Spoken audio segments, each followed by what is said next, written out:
Assalamualaikum warahmatullahi wabarakatuh. Perkenalkan, nama saya Naila Rahma Sinti Aulia dari kelas 2A dengan NPM 257820020. Pada video kali ini saya akan membuat tugas video workup sebagai salah satu komponen penilaian ujian tengah semester. Mahasiswa diminta untuk melakukan integritas antara kemampuan teknis atau coding dengan kemampuan analitis dan reflektif terhadap proses pembelajaran yang telah dilalui. Komponen wajib video, bagian A, demonstrasi dan validasi teknis.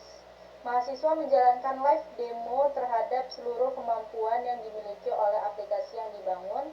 Jelaskan bagaimana konsep-konsep pemrograman yang telah dipelajari termasuk GitHub, Best Practice, dan Python Essential 2. Diimplementasikan secara konkret untuk membangun logika simulator tersebut. Bagian B, refleksi dan tantangan. Pada bagian ini, mahasiswa harus berbicara secara jujur mengenai perjalanan belajarnya. Yang pertama, ada sebutkan materi yang paling mengubah cara pandangmu atau paling berkesan dalam pemrograman dan jelaskan kegunaannya dalam tugas ini.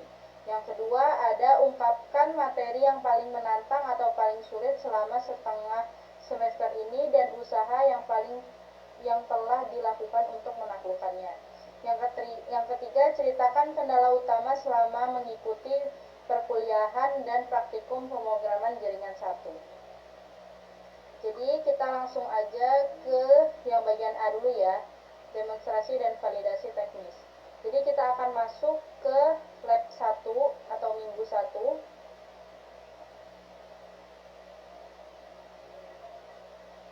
Jadi lab 1 ini, lab pertama ini kita mempelajari tentang version control menggunakan Git and GitHub.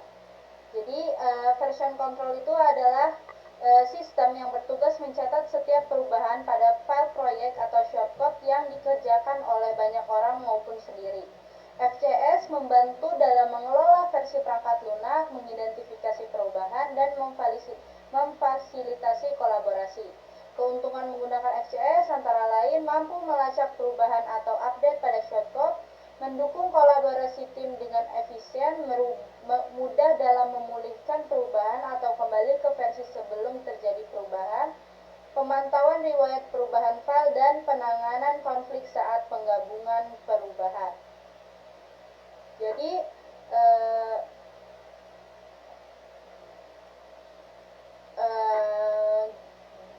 selanjutnya kita mempelajari Git. Jadi Git ini merupakan aplikasi version control yang dikembangkan oleh Linus Torvalds. Terus Git dikenal juga dengan Distribute Revision Control atau FCS terdistribut, artinya penyimpanan database Git tidak hanya berada dalam satu tempat saja. Semua orang yang terlibat dalam proyek akan menyimpan database Git sehingga akan memudahkan pengelolaannya secara online maupun offline. Dalam Git terdapat merge untuk menyebut aktivitas penggabungan kode.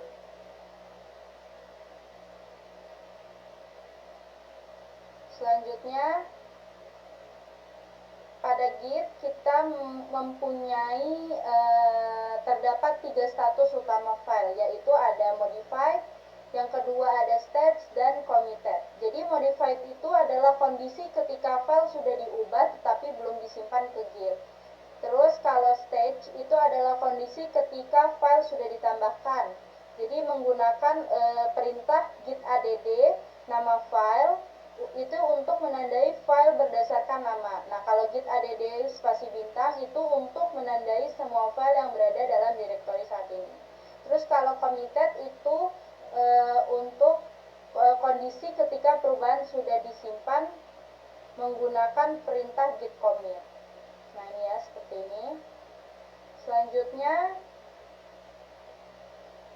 jadi pada praktikum ini kita melakukan instalasi Git, terus konfigurasi awal Git, habis itu membuat repository, menjalankan Git status, menambahkan file menggunakan git add, menyimpan perubahan menggunakan git commit, melihat riwayat commit menggunakan git log, terus membuat tag menggunakan git tag. Jadi tag itu digunakan sebagai penanda versi tertentu pada project. Setelah itu saya Jadi setelah itu kita akan menghubungkan repository lokal ke GitHub menggunakan git remote add GitHub linknya ya, link GitHub kita. Terus habis itu kita akan push dari repository lokal ke GitHub dengan perintah git push GitHub master. Nah, jadi dari lab ini saya memahami bahwa Git digunakan untuk mengelola project secara lokal. Sedangkan GitHub digunakan untuk menyimpan repository secara online dan mempermudah kolaborasi. Selanjutnya kita akan masuk ke minggu kedua. Kita buka terlebih dahulu materinya.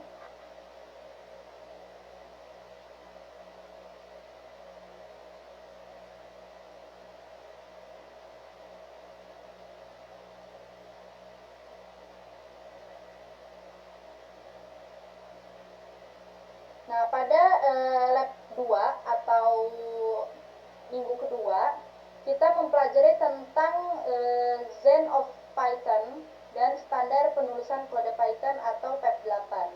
Jadi PEP8 itu merupakan pedoman penulisan kode Python agar kode itu lebih rapi, konsisten, dan mudah dibaca. Pada praktikum ini, kita menggunakan PEP8 untuk mengecek apakah kode sudah sesuai standar atau belum. Jadi, jika terdapat error atau warning, maka kode itu harus diperbaiki sesuai rekomendasi dari PEP8. Jadi, di lab ini tuh kita belajar bahwa membuat program itu bukan hanya tentang program yang berjalan, tetapi juga bagaimana membuat kode yang bersih dan mudah dipahami oleh pengguna lain atau programmer lain. Sekarang kita coba ya. Ini lab session 2, kita copy dulu kodenya. Kita copy dulu.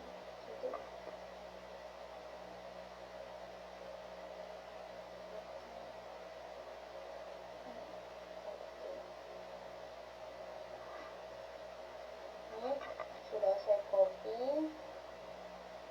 Sekarang kita cmd ini.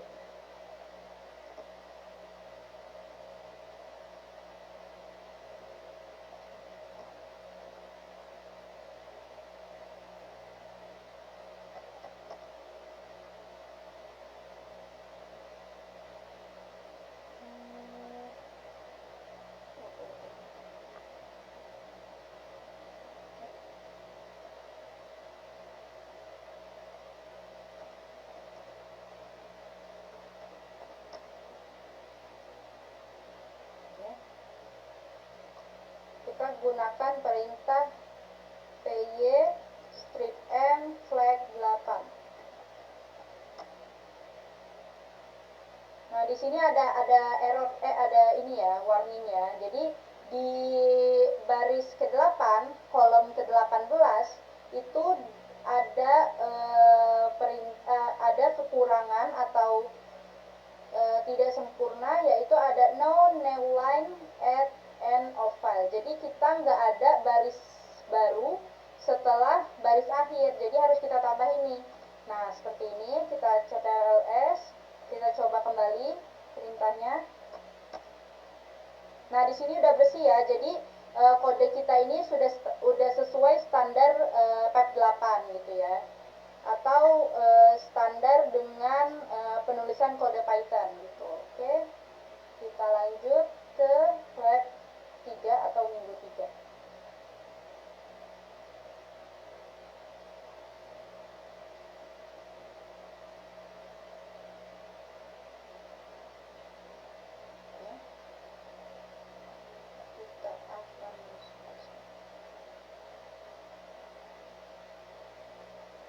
Jadi, kalau di lab 3 ini, kita sudah masuk ke dalam mini project yang kita buat, yaitu membuat simulator Smart Environment Node Simulator. Jadi, simulator sensor suhu dan kelembapan berbasis CLI. Tapi di lab session 3 ini, kita cuma ada menambahkan modules, package, and tip. Jadi cuma itu doang yang harus kita tambahkan gitu ya. Jadi kita masuk ke GitHub dulu ya, kita lihat kodenya terlebih dahulu.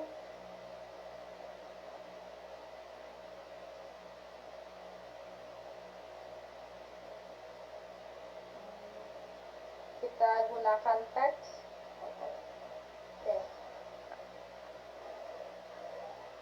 Jadi di lab 3 ini kita programnya itu terdiri dari dua file utama, yaitu ada generator dan main.py. Tapi generator itu masuk ke dalam sensor ops ya, folder sensor ops.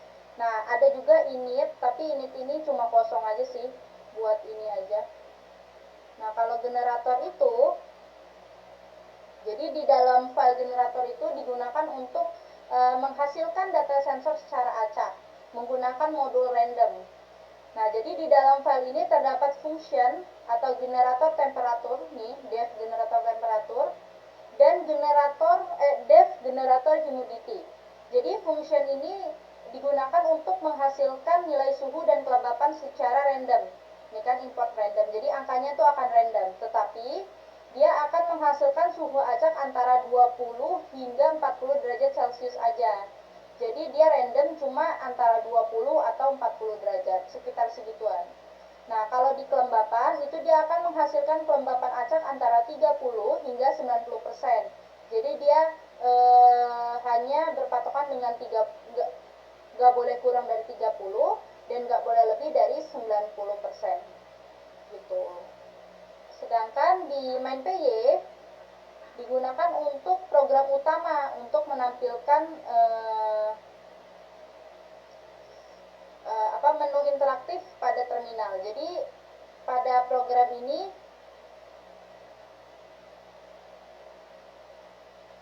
kita menggunakan beberapa konsep Python Essential 2 ya, yaitu ada function, ada modul and import, terus ada modul dan import, terus ada loopingnya, ada conditional atau ada if, else, dan else ini, terus ada user input dan output formatting. Jadi program ini tuh menggunakan will true untuk looping. Jadi looping itu digunakan agar program itu terus berjalan sampai user itu memilih keluar gitu ya. Terus ada if, else, dan else. Nah, kalau if, else, dan else ini digunakan untuk menentukan aksi berdasarkan pilihan user. Contohnya, kayak kita kalau kita memilih nomor 1 nih ya, program akan membaca suhu.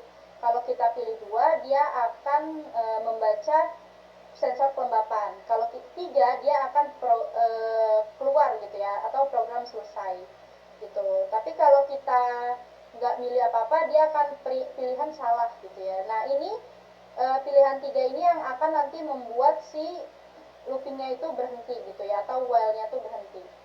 Selanjutnya program ini juga menggunakan library Tobalet atau Tabulet agar hasil output tampil lebih rapih dalam bentuk tabel gitu ya. Jadi nanti outputnya itu akan jadi tabel gitu. Nih kita coba aja ya.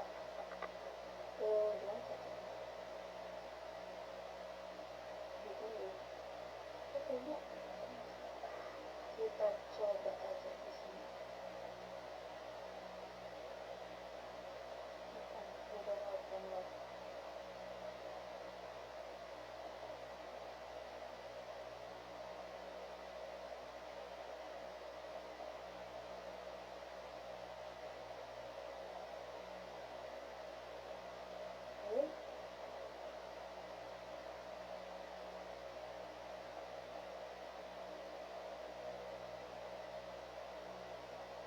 Kita coba ya.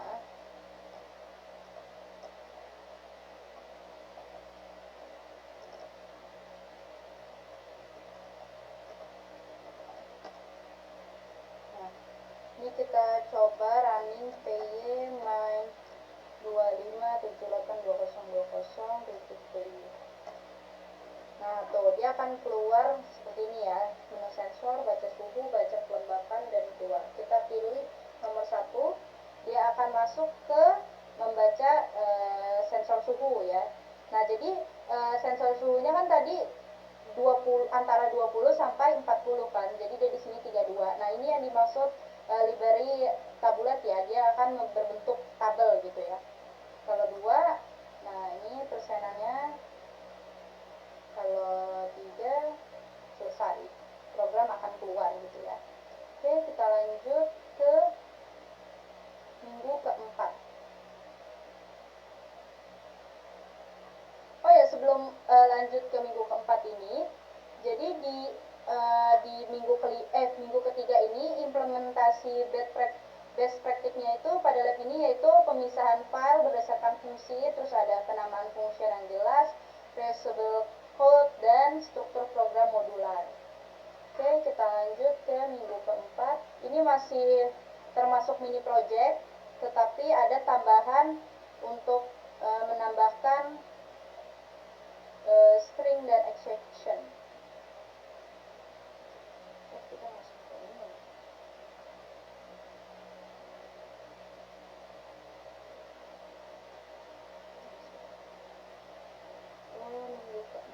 Oke, nah pada sesi ini pengembangan mini project akan difokuskan pada peningkatan keandalan program dan manajemen data yang dinamis. Mahasiswa ditugaskan untuk mengimplementasikan manipulasi string guna memvalidasi input pengguna, memanfaatkan struktur data list untuk mengolah status inventaris, serta pencatatan riwayat aktivitas atau logging, dan menerapkan teknik exception handling atau track expect untuk menangkal anomali sistem. Kemampuan merancang arsitektur perangkat lunak yang fault toleran di mana program mampu merespon kondisi error terduga seperti putusnya koneksi jaringan atau malfunction perangkat keras tanpa mengalami crash merupakan standar kompetensi mutlak dalam praktik engineer di dunia nyata. Jadi pada lab keempat ini program mulai dikembangkan kan, dan kita akan menambahkan logging, exception handling, dan simulasi sensor error. Jadi kita masuk ke mini project dan kita masuk ke lab 4 ya. Teks ke lab 4.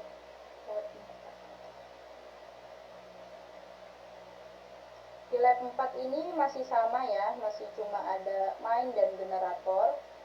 Jadi kita bahas di generator dulu. Jadi generator ini kita menambahkan simulasi kemungkinan error atau sensor itu gagal membaca data ya, menggunakan ini rise value error, sensor suhu malfunction. Nah, error ini digunakan untuk mensimulasikan kondisi sensor malfunction seperti pada perangkat IoT nyata ya.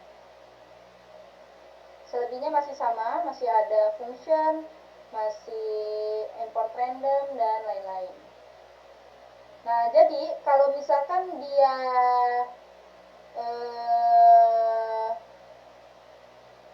menghasilkan suhu acak antara 20 hingga 40 derajat Celcius, memiliki kemungkinan 20% terjadi error atau sensor rusak. Jadi dia memiliki kemungkinan 20% terjadi error gitu ya. Oke. Analysis value error. Sekarang kita ke main PY-nya. Nah, kalau di main PY ini kita menggunakan try dan expect. Sekarang kita udah masuk ke try expect ya. Mana try expect? Nah, try expect. Tujuannya itu agar ketika sensor mengalami error, program tidak langsung berhenti atau crash. Jadi walaupun sensor error, program tetap bisa berjalan dan user masih dapat menggunakan menu lainnya. Selain itu, program juga mulai menerapkan sistem logging menggunakan modul datetime. Setiap aktivitas sensor seperti pembacaan data maupun error akan disimpan beserta waktu terjadinya. Sekarang kita cobain yang ininya ya, yang lab 4 ini. Lihat. Duduk. Di sini kita download terlebih dahulu ya.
Nah, ini ya, kalau dia error tuh dia masih bisa jalan karena udah ada try dan expect-nya itu kan tadi.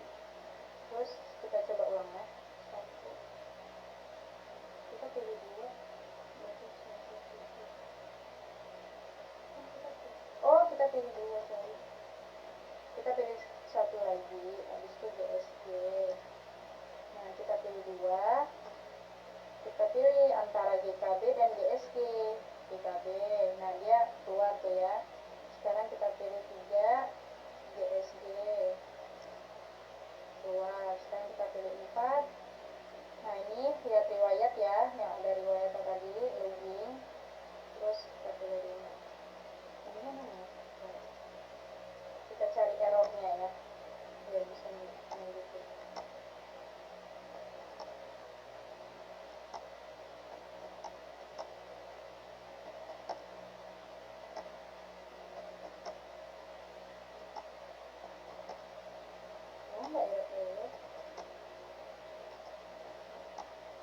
Nah, nih, sensor suhu malfunction. Nah, ini errornya ya, tapi dia masih bisa jalan. Nah, dikarenakan adanya try expect tadi.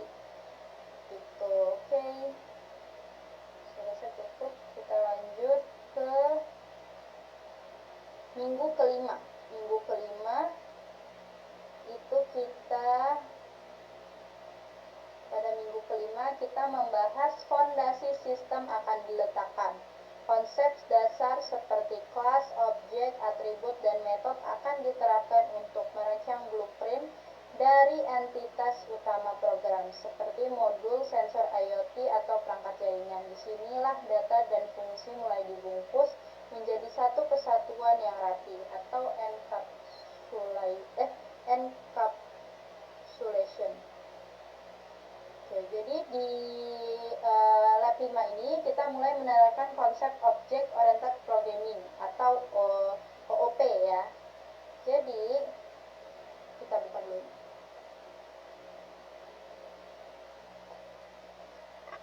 Kita pilih teks kelima.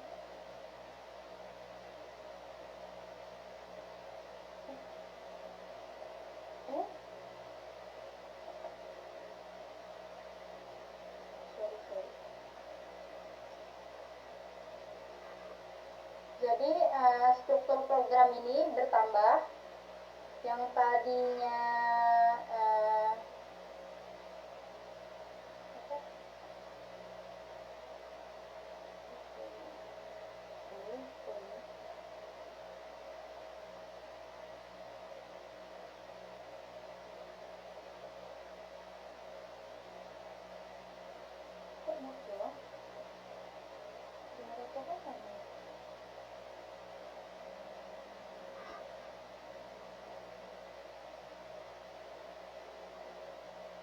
oh ya, yang tadinya generator, node, dan main, sekarang generatornya tuh udah nggak kepake lagi. Dia akan berubah menjadi node. Dia akan cuma ada node dan main sekarang. Jadi generator tuh boleh dihapus, boleh ada di sini juga nggak masalah sih sebenarnya. Tapi kalau saya dihapus gitu ya. Jadi pada file node ini kita membuat kelas untuk node sensor. Jadi kelas sensor node ini itu kan kelas untuk node sensor. Jadi kelas ini menjadi parent class atau blueprint utama untuk seluruh sensor. Jadi kelas tersebut memiliki atribut seperti node ID, status, dan memiliki metode untuk membaca data sensor. Setiap sensor dibuat sebagai objek sehingga program dapat mensimulasikan banyak sensor sekaligus. Nah, kenapa jadi konsep OOP itu diterapkan pada lab ini itu karena kita menggunakan kelas dan objek, terus ada metode, ada inheritance, dan modular programming. Nah, pada program ini juga tetap menggunakan looping tadi ya, looping, terus conditional kayak if, else, dan else, terus ada exception handling, ada logging. Nah, Nah, selain itu juga kita mulai menerapkan clean code dan reusable code agar agar struktur program itu lebih mudah terstruktur. Jadi generator udah nggak pakai lagi, terus mainnya tuh sekarang jadi seperti ini.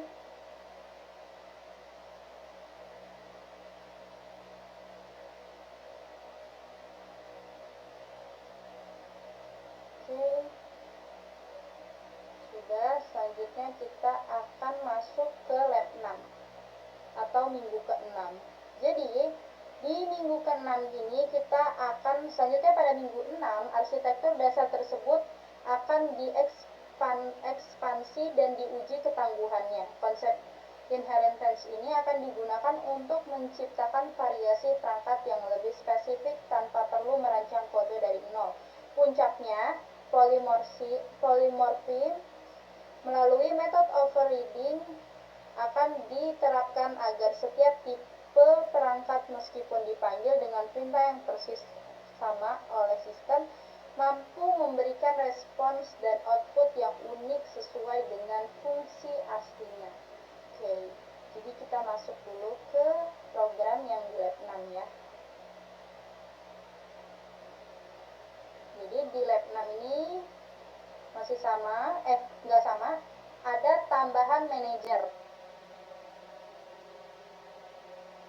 Jadi sekarang tuh pada lab 6 ini program tuh kan dikembangkan menjadi lebih kompleks dengan struktur manager, node, dan main PY.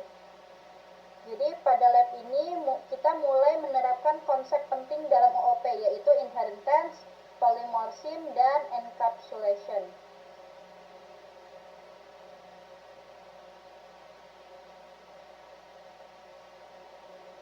Oke, kita masuk ke node.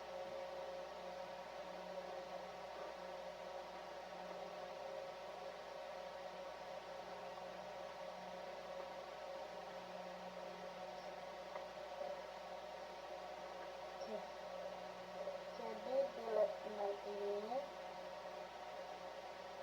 oh ya, sebelum itu kenapa ada manager, node, dan main PY? Jadi tujuannya itu pemisahan file agar setiap file itu memiliki tugasnya masing-masing sehingga program itu lebih rapi, mudah dibaca, dan mudah dipahami.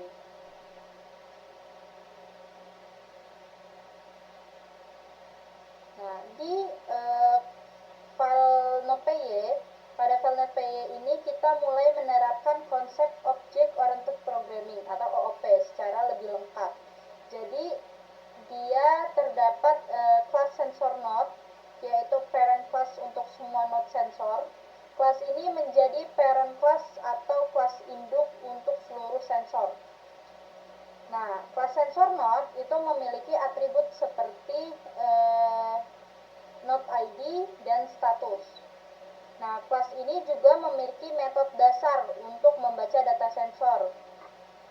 Kemudian kita memiliki child class seperti temperature node dan humidity node. Nah, sebelumnya kan temperature node dan humidity node itu ada di generator. Terus kedua child class ini mewarisi atribut dan metode dari sensor node. Konsep ini yang disebut dengan inheritance atau pewarisan gitu ya. Jadi child class tidak perlu membuat ulang kode dasar dari parent class karena sudah diwariskan otomatis gitu. Jadi di sini ada dev init, super init, dev data, super data. Selanjutnya kita menerapkan polymorphism melalui metode dev data nih, dev data ini ya. Jadi metode ini di-override pada masing-masing child class karena setiap sensor memiliki cara pembacaan data yang berbeda kan. Jadi seperti contohnya nih, kelas temperature node itu kan menghasilkan output suhu. Kalau humidity node itu menghasilkan sensor kelembapan atau outputnya tuh kelembapan gitu kan. Jadi walaupun nama metodenya sama, tetapi hasil dari hasil dan prosesnya itu berbeda sesuai jenis sensornya. Nah, pada bagian ini kita juga menerapkan enkapsulasi dengan menyimpan atribut dan metode di dalam kelas agar data sensor lebih terstruktur dan aman diploy gitu. Selanjutnya kita akan masuk ke manager.py. Jadi pada file manager ini kita membuat kelas environment manager. Kelas ini tuh untuk berfungsi sebagai pengatur utama sistem. Jadi tugas dari kelas ini tuh menyimpan seluruh sensor, terus membaca semua sensor, menyimpan log sensor, dan mengatur sistem monitoring. Jadi di dalam kelas ini terdapat list register node, self register node, yang digunakan untuk menyimpan seluruh objek sensor yang sudah ditambahkan. Terus ada self riwayat atau self log atau sensor logs, itu digunakan untuk menyimpan riwayat pembacaan sensor. Terus ada pada bagian pembacaan sensor, try dan expect. Exception handlingnya ini digunakan agar program tetap berjalan walaupun salah satu sensor mengalami error. Jadi jika sensor gagal membaca data, program tidak langsung berhenti seperti tadi, tetapi error akan ditampilkan dan sistem tetap melanjutkan proses sensor lainnya. Gitu. Terus ada di bagian main.py kita jelasin. Nah, sekarang di main.py itu lebih rapih ya, lebih nggak terlalu banyak karena semuanya itu akan pindah ke manajer tadi itu. Nah, di file main.py ini kita gunakan sebagai interface utama berbasis CLI atau terminal. Jadi program menggunakan while true agar menu terus berjalan sampai user memilih keluar. Jadi user itu dapat menambahkan sensor, membaca data sensor, melihat log sensor, dan keluar dari program. Terus pada bagian if, else, dan else itu menentukan aksi berdasarkan pilihan user. Ini kita cobain ya.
Kita masuk ke CMD, kita pilih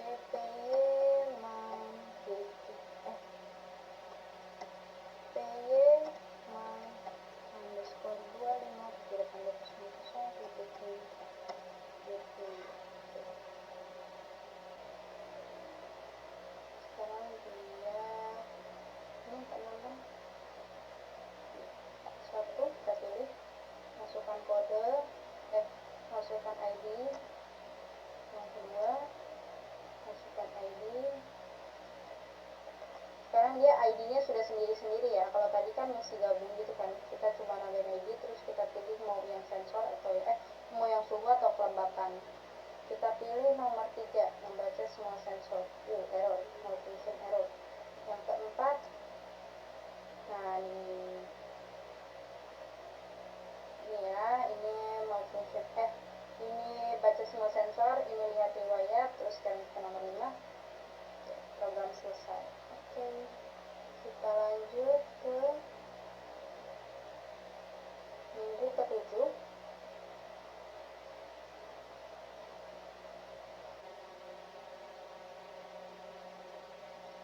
Minggu ke-7 dan minggu ke-8.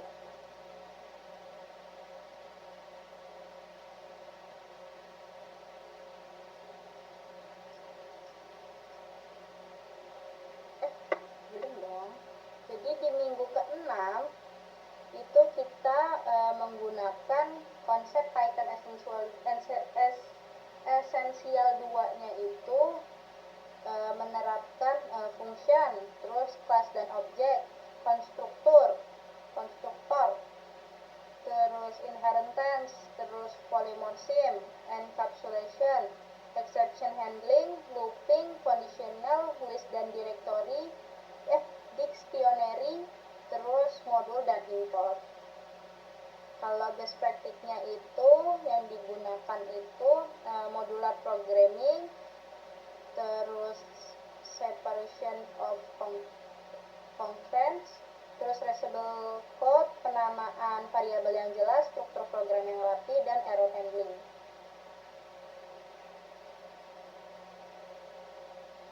Jadi kalau dari lab 6 ini kita tuh kan mempelajari bagaimana membuat sistem yang lebih terstruktur menggunakan konsep OOP, terutama inheritance dan polymorphism kan. Jadi kita memahami bagaimana membangun program yang lebih realistis dan pemisahan tugas antara file, pengelolaan sensor, menggunakan objek, serta penanganan error agar program tetap stabil jika dijalankan. Gitu. Jadi sekarang kita masuk ke minggu 7 ya. Jadi di minggu 7 ini masih berbau mini project ya.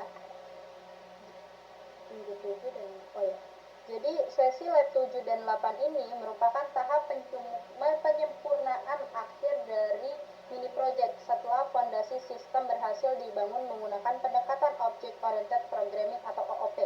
Pada minggu-minggu sebelumnya, kini saatnya mengevolusikan arsitektur tersebut menjadi perangkat lunak yang lebih efisien, tangguh, dan permanen menggunakan fitur-fitur tingkah lanjut Python. Pada minggu 7, fokus utama adalah optimasi kinerja dan penanganan error. Mekanisme pelaporan masalah akan dibuat lebih spesifik melalui pembuatan objek custom exception. Selanjutnya, efisiensi memori dan dinamika program akan ditingkatkan secara drastis menggunakan closure untuk fungsi yang dinamis dan generator untuk memproses data dalam jumlah besar secara on demand tanpa membebani RAM. Oke, kita buka dulu teksnya.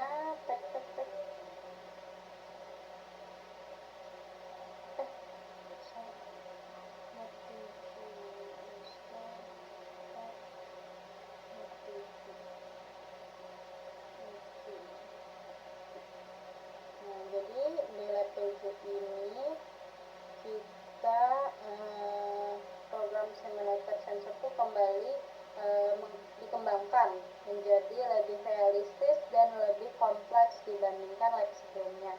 Struktur programnya ada node, manager, dan main.py. Pada lab ini kita mulai menerapkan beberapa konsep baru dalam Python Essential 2, yaitu ada generator menggunakan yield, custom exception, sistem deteksi anomali, dan logging yang lebih lengkap. Jadi tujuannya itu untuk pengembangan pada lab ini adalah agar program dapat mensimulasikan kondisi sensor IoT yang lebih realistis, termasuk ketika sensor mengalami gangguan atau menghasilkan data abnormal. Nah, pada file Node.py kita masih menerapkan konsep Object Oriented Programming atau OOP. Di sini terdapat kelas sensor node sebagai parent class untuk seluruh data.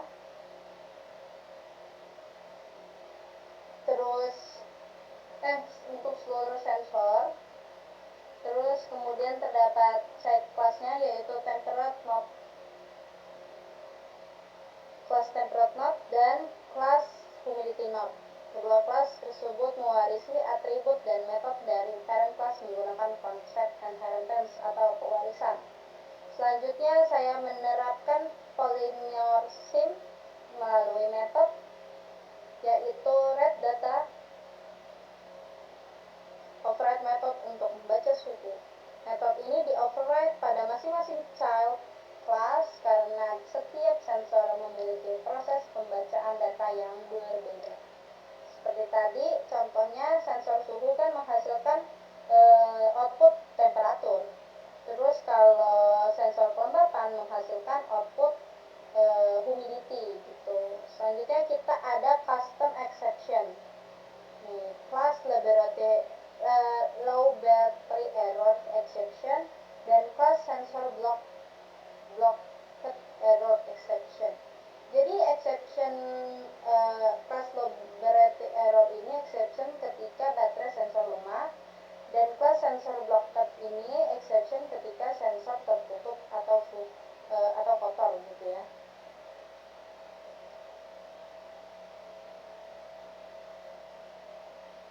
Jadi dengan custom exception, program ini menjadi lebih realistis karena setiap error dapat ditangani dengan sesuai jenisnya. Itu. Oke, sekarang kita pindah ke manager. Nah, pada file manager ini kita membuat kelas untuk mengatur seluruh sistem sensor.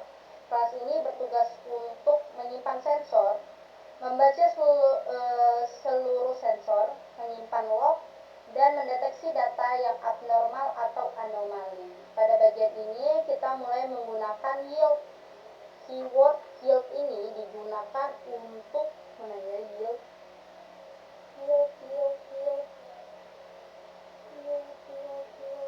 Nah, yield. Jadi keyword yield ini digunakan untuk membuat generator. Jadi generator itu digunakan agar proses pencarian data yang anomali atau abnormal lebih efisien dalam penggunaan memori. Jadi data diproses satu persatu, bukan langsung semuanya sekaligus. Contohnya ketika terdapat data suhu terlalu tinggi, terus sensor error, atau kelembapan yang abnormal. Jadi generator akan mengirim data anomali tersebut satu persatu untuk diproses. Jadi program juga menyimpan riwayat aktivitas sensor ke dalam log sehingga seluruh aktivitas dapat dipantau kembali. Terus exception handlingnya pada pada lab ini kita tetap menggunakan try dan expect. Jadi exception handlingnya itu digunakan agar program tetap berjalan walaupun sensor mengalami error. Jadi ketika salah satu sensor bermasalah, kayak program tidak jalan atau program tidak crash atau jadi sistem itu tetap berjalan, terus error dicatat ke dalam log dan nanti akan menjadi si anomali tadi kan. Nah, jadi hal ini tuh sangat penting pada sistem monitoring IoT karena sensor di dunia nyata bisa saja mengalami gangguan kapan saja gitu. Sekarang kita masuk ke main.py. Kalau di main.py ini program kan menyediakan menu yang interaktif berbasis terminal. Jadi program menggunakan while true,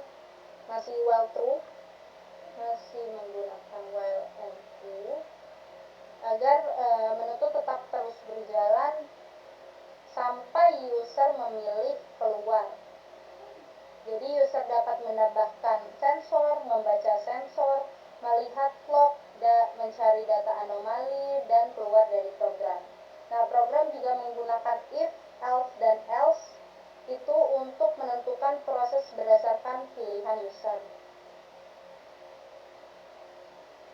Nah, sekarang kita akan cobain kode yang ini.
Essential 2 yang bakal kita terapkan.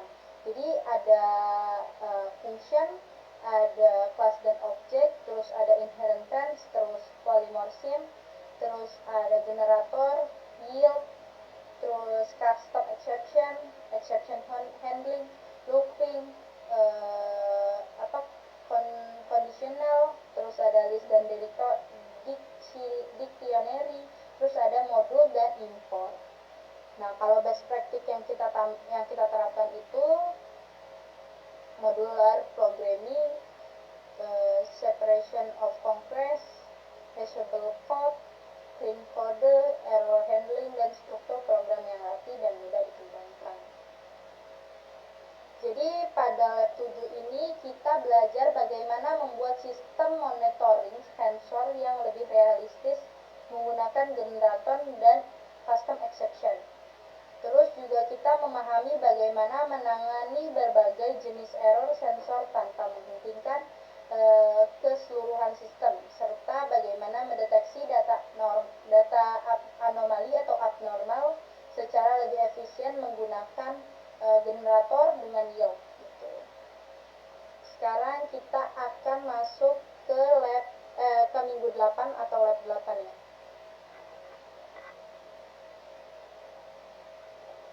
Jadi di lab 8 ini puncaknya pada minggu 8, kelemahan terbesar sistem berupa hilangnya data saat program dihentikan atau volatil akan diselesaikan.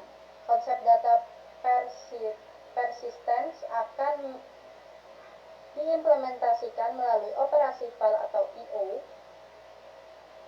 atau O, sehingga riwayat sistem dapat ditulis dan dibaca kembali dari file eksternal secara permanen. Sebagai pelengkap, fungsi anonim lambda akan digunakan untuk memfilter data kritis dari file tersebut secara instan dan elegan.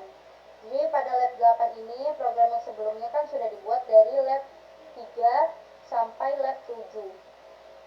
Nah, dia akan dikembangkan menjadi mini project yang lebih lengkap di minggu 8 ini. Dia terakhir nih, membahas mini project 1 ini. Nah, jadi lebih lengkap dan lebih realistis tentunya. Terus proyek ini merupakan simulator monitoring sensor IoT berbasis CLI atau terminal. Jadi struktur program pada lab ini terdiri dari beberapa file. Ada main.py yang pasti, terus ada node dan manager.py. Jadi pemisahan file ini tuh dilakukan agar setiap file memiliki tugasnya masing-masing, sehingga struktur program menjadi lebih rapi, modular, dan mudah dikembangkan. Jadi pada lab ini kita akan menggabungkan seluruh konsep yang telah kita pelajari sebelumnya, seperti OOP, inheritance, polymorphism, terus exception handling, terus generator, logging system, lambda dan filter, modular programming, dan calibration function. Nah, di node.py, pada file.py, kita menerapkan konsep Object Oriented Programming atau OP. Seperti tadi ada custom exception. Pada file ini itu ada custom exception. Custom exception ini digunakan untuk membedakan jenis error secara lebih spesifik gitu ya. Jadi contohnya kalau low battery dia baterainya berarti lemah, dan kalau blocked error berarti sensornya itu ketika digunakan itu terhalang gitu ya. Jadi custom exception itu sistem dapat mengetahui jenis masalah sensor dan menanganinya dengan lebih jelas. Terus sekarang ada kelas sensor node. Jadi kelas sensor node ini seperti yang saya bilang tadi, parent class untuk semua sensor. Jadi kelas sensor node itu memiliki atribut seperti node dan status. Kemudian terdapat child class-nya seperti depth data, class temperature node dan class humidity node. Itu child class dari class sensor node. Jadi kedua child class itu akan mewarisi atribut dan metode dari parent class menggunakan konsep inheritance. Selanjutnya kita menggunakan polymorphism melalui metode red data. Metode ini di-override pada masing-masing child class karena setiap sensor memiliki proses pembacaan data yang berbeda. Selanjutnya kita akan masuk ke kodenya si manager.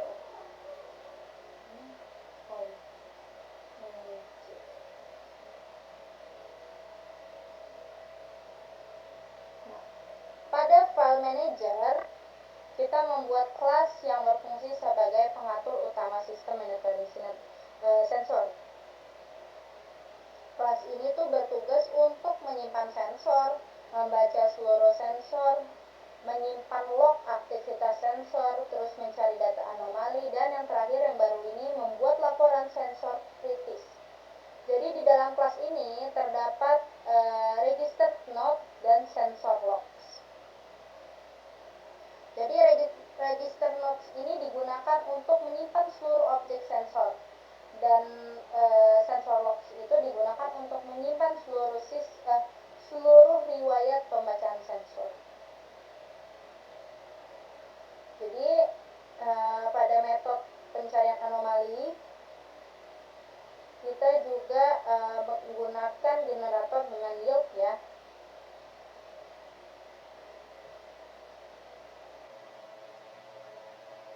Jadi generator ini digunakan agar proses pencarian data anomali menjadi lebih efisien dalam penggunaan memori. Jadi data diproses satu persatu, bukan langsung semua sekaligus. Contohnya ketika terdapat suhu terlalu tinggi, sensor error, dan kelembapan abnormal. Maka generator akan mengirim data anomali tersebut satu persatu untuk diproses oleh sistem. Nah, tambahannya di lab 8 ini ada lambda dan filter.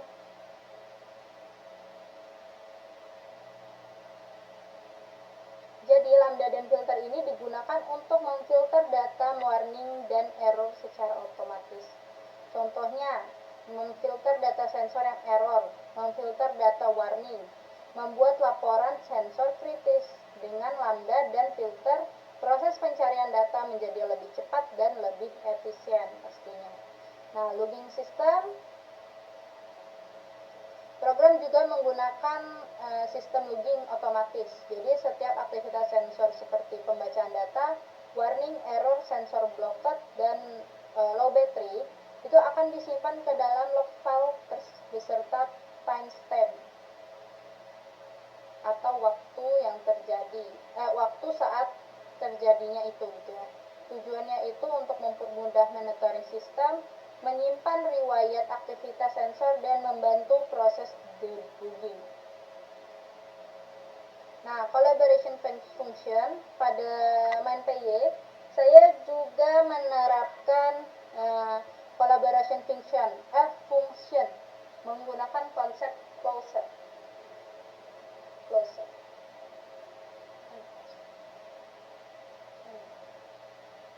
Nah, Dev Collaboration Factory. Jadi,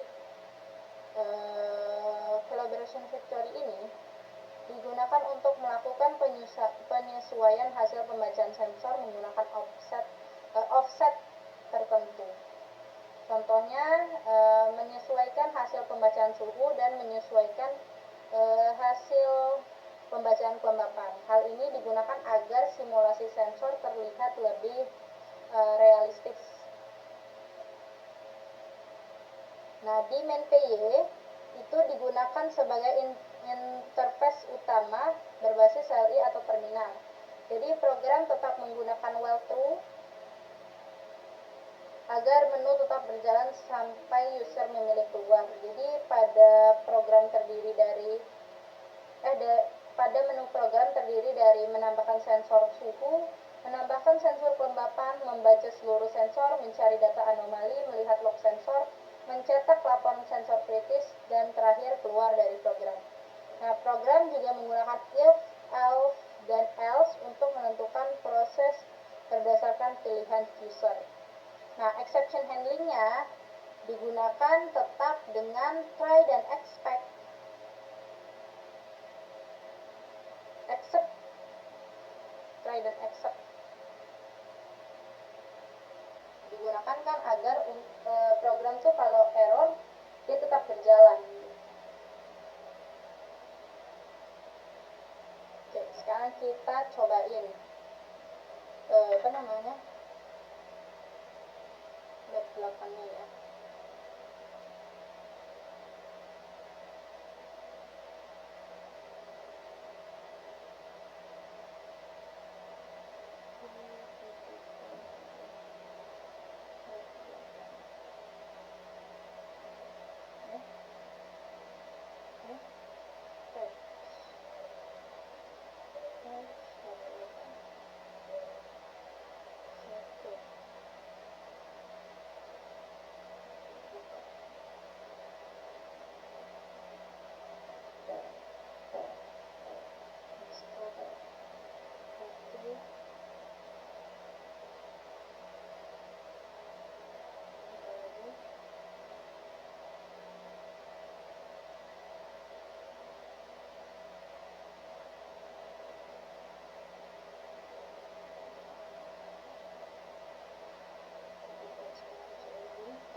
PY my 25782020 sekarang kita pilih satu tambah not send suhu JKP 2 JSG. Kita pilih satu lagi ya, Ledger 2 Sakura. Sekarang kita pilih 3 error dia overhead.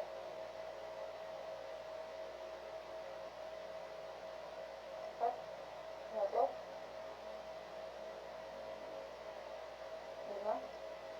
kita lanjut. Nah, kalau tadi itu kan dia keluar langsung gitu kan, sekarang kalau ini tuh satu-satu gitu lanjut.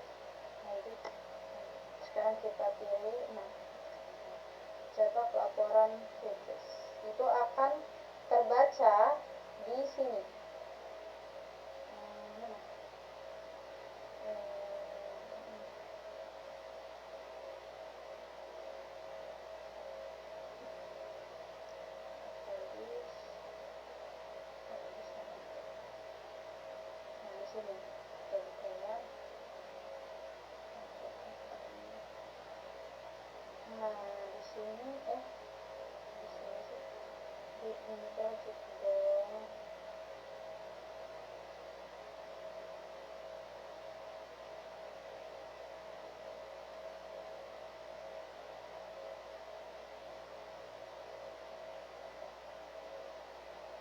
Nah, ini kan total 10 isu.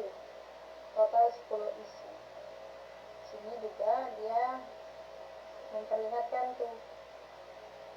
Jadi data yang di sini tuh masuk ke dalam sensor data ya. Oke, sekarang kita pilih nomor 7, selesai. Oke.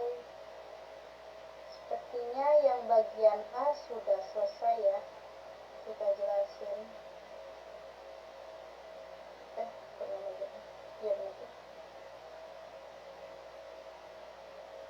Dari lab 1 sampai 7 sudah, lab 1 sampai 8. Sekarang kita masuk ke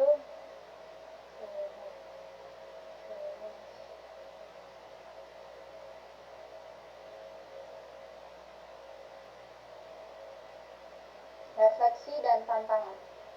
Jadi yang pertama itu sebutkan materi yang paling mengubah cara pandangmu atau paling berkesan dalam pemrograman dan jelaskan penggunaannya dalam tugas ini.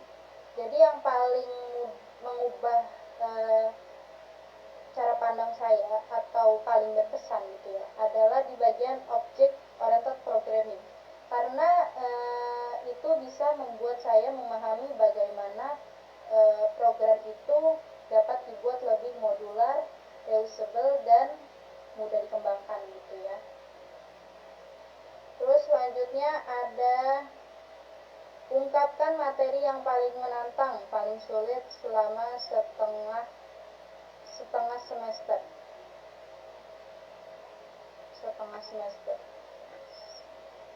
Setengah semester ini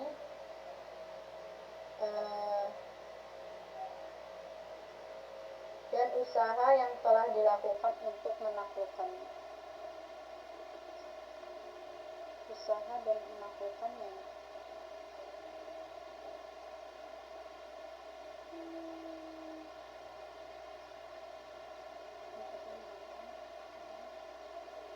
Kalau menantang itu yang pasti ya, yang paling sulit yang pasti debugging dan exception handling. Jadi tantangannya itu ketika terjadi error pada beberapa modul yang saling terhubung, kita tuh harus, saya ya terutama harus mencari letak masalahnya satu persatu dan memahami alur program secara keseluruhan.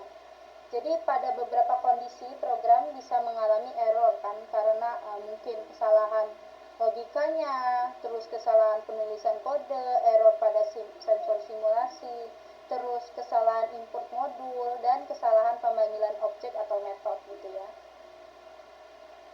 Nah, itu yang membuat saya belajar pentingnya try dan accept. Jadi exception handling itu membantu program tetap berjalan walaupun terjadi error, sehingga sistem itu menjadi lebih stabil dan tidak mudah crash gitu ya. Kendala terbesar selama mengerjakan proyek ini itu kendala utama selama mengikuti perkuliahan dan praktikum pemrograman. Apa ya kendala terbesar?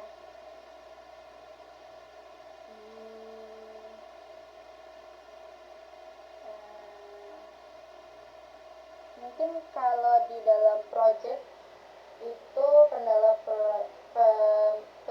besarnya itu menjaga struktur programnya ya, yang tetap rapi terus nggak berubah gitu ya. Jadi ketika program mulai bertambah banyak, setiap labnya itu memiliki aturan dan pengembangan fitur baru. Jadi sehingga kita tuh harus menyesuaikan dengan kode lama dengan fitur baru agar semuanya tetap bisa berjalan dengan baik. Selain itu saya juga belajar menggunakan Git and GitHub untuk version control. Dari sini saya memahami pentingnya commit, backup project, dan dokumentasi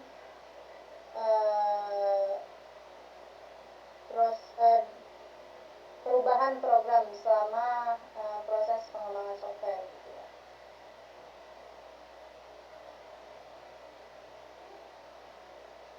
Jadi melalui proyek ini saya menyadari juga bahwa pengembangan software itu bukan hanya tentang program yang berjalan, tetapi juga tentang bagaimana membangun struktur kode yang rapi, efisien, mudah dibaca, dan lain-lain. Jadi secara keseluruhan, praktikum ini membantu saya memahami bagaimana konsep-konsep Python diterapkan secara nyata dalam sebuah mini project gitu ya, atau materi-materi yang lain. Terus juga saya tuh menjadi lebih memahami proses pengembangan software secara bertahap melalui dari program sederhana hingga menjadi sistem yang lebih kompleks dan terstruktur. Itu sih refleksi dari saya gitu ya. Jadi mungkin segitu saja video dari saya, video work up untuk penilaian ujian tengah semester. Kurang lebihnya saya minta maaf. Saya akhiri. Wassalamualaikum warahmatullahi wabarakatuh.